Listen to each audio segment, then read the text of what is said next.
जादुई नीलकंठ पक्षी का वरदान। पूरी कहानी एक साथ बच्चों के लिए नैतिक कहानी। बहुत समय पहले पहाड़ों और घने जंगलों से घिरे एक छोटे से गांव में आरव नाम का एक गरीब लेकिन ईमानदार लड़का रहता था। उसके माता पिता नहीं थे और वह अपनी बूढ़ी दादी के साथ एक छोटी सी झोपड़ी में रहता था। आरव रोज जंगल से लकड़ियां काटकर लाता और उन्हें बेचकर घर चलाता था। एक दिन जब वह जंगल में लकड़ियां इकट्ठा कर रहा था, उसे अचानक एक घायल नीलकंठ पक्षी दिखाई दिया। उसके पंख में चोट लगी थी और वह उड़ नहीं पा रहा था। आरव का दिल पसीज गया। उसने अपने कपड़े का टुकड़ा फाड़कर पक्षी के पंख पर पट्टी बांधी और उसे अपने घर ले आया। दादी ने भी उसकी मदद की। कुछ दिनों की देखभाल के बाद वह पक्षी पूरी तरह ठीक हो गया। लेकिन वह कोई साधारण पक्षी नहीं था। एक रात अचानक वह चमकने लगा और उसके चारों ओर नीली रोशनी फैल गई। पक्षी ने मधुर आवाज में कहा, आरव, मैं जादुई नीलकंठ हूं। तुमने बिना किसी स्वार्थ के मेरी मदद की है, इसलिए मैं तुम्हें एक वरदान दूंगा। जब भी तुम सच्चे मन से किसी की भलाई के लिए प्रार्थना करोगे, तुम्हारी इच्छा पूरी होगी। यह कहकर पक्षी आसमान में उड़ गया।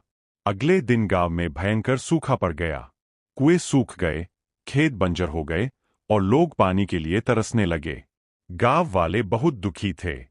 आरव को नीलकंठ की बात याद आई। उसने आंखें बंद की और सच्चे मन से प्रार्थना की, हे जादुई नीलकंठ, हमारे गांव को पानी दे दो। तभी आसमान में काले बादल छा गए और तेज बारिश शुरू हो गई। खेतों में हरियाली लौट आई। गांव वाले खुश हो गए। गांव का लालची जमींदार यह सब देख रहा था।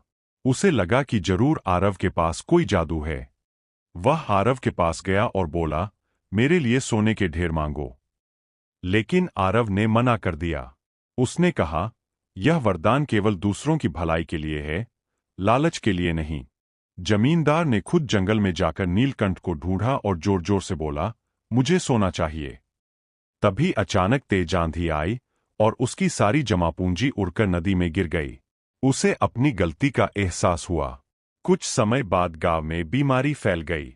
आरव ने फिर सच्चे मन से प्रार्थना की और गांव में दवा और मदद पहुंच गई। धीरे धीरे सब ठीक हो गया।